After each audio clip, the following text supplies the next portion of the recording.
Dieu veut révéler son image glorieuse cachée en toi et te couronner par le moyen des épreuves que tu traverses. Laisse Dieu aller jusqu'au bout. N'abandonne pas.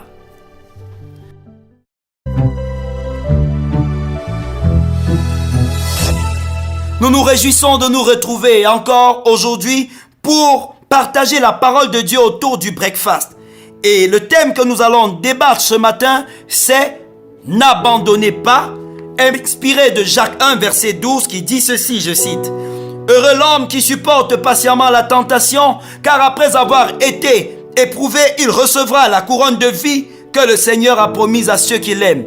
Amen. » Il arrive des fois que vous vous sentez fatigué, oppressé et même découragé face aux événements que vous traversez. Jusque-là, vous espériez que les choses vont s'améliorer avec le temps. Malheureusement, elles ont l'air de se compliquer. Toutefois, n'abandonnez pas.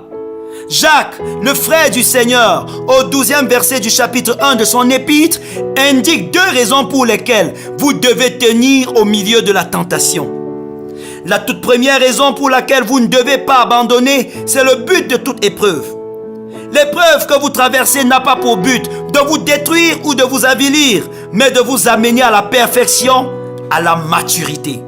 L'expression que Louis II utilise pour traduire « après avoir été approuvé » veut aussi dire « étant devenu acceptable », étant devenu reconnu, étant approuvé. Ainsi, l'épreuve travaille votre caractère et vous amène à la maturité. Les défauts qui sommeillaient en vous ou que vous acceptiez de faire avec, l'épreuve vient les exposer et vous engage à vous en débarrasser. L'épreuve vous pousse à vous appuyer chaque jour sur Jésus et de découvrir les ressources extraordinaires qu'il a déposées en vous. N'abandonnez pas.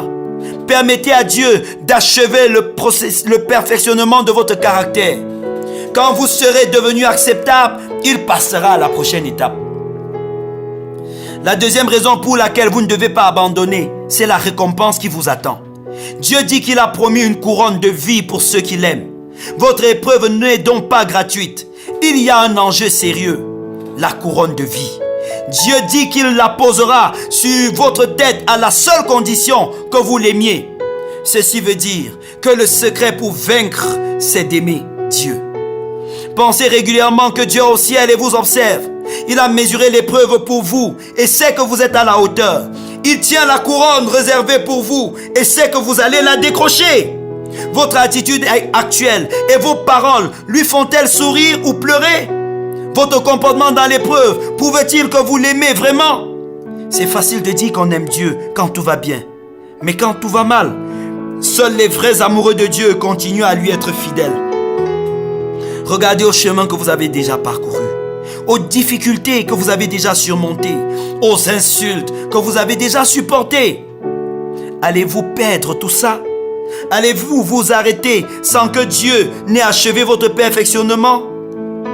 Et votre couronne, allez-vous la laisser tomber à l'eau? N'abandonnez pas. Amen. Nous allons prier et vous allez demander à Dieu la force et la grâce pour tenir. Si vous êtes fatigué de l'épreuve que vous êtes en train de traverser, dites-le sincèrement à Dieu. Dites, Seigneur, je suis fatigué de ça. Viens à mon secours que je n'abandonne pas. Demandez à Dieu de continuer son œuvre en vous jusqu'à ce que vous soyez l'homme parfait, renouvelé selon Christ. Que la ressemblance à Jésus puisse davantage se manifester en vous. Dieu de gloire et Seigneur éternellement béni, loué sois-tu pour ta parole que tu nous donnes l'occasion de partager. Merci pour l'œuvre que tu fais patiemment dans les vies et merci aussi pour la couronne qui est réservée pour tes enfants.